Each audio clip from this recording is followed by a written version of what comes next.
न तेरे आने की खुशी न तेरे जाने का गम। नवाज शरीफ पाकिस्तान आए या न आए अब कोई फर्क नहीं पड़ता।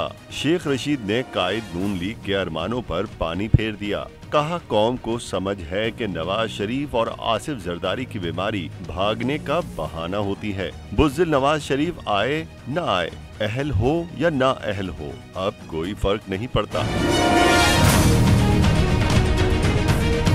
समाजी राब्ते की वेबसाइट ट्विटर पर अपने जारी करदा ट्वीट पैगाम में साबिक वजीर दाखिला ने लिखा कि सऊदी अरब की बीमारी और लंदन की बीमारी सियासी रियाकारी है। मईशत को तबाह करने वाले सियासतदानों के असली चेहरे अवाम में बेनकाब हो गए हैं। शहबाज शरीफ मिसाके मईशत के बजाय मिसाके जमहूरियत करें, शफाफ इलेक्शन की तारीख तय करें और फैसला कौम पर छोड़ दें।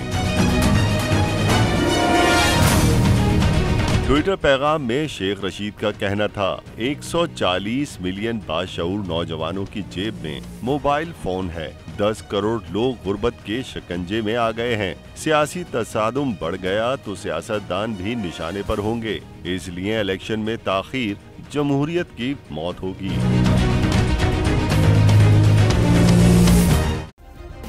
सब्सक्राइब करें और बेल दबाएं ताकि कोई खबर रह न जाए।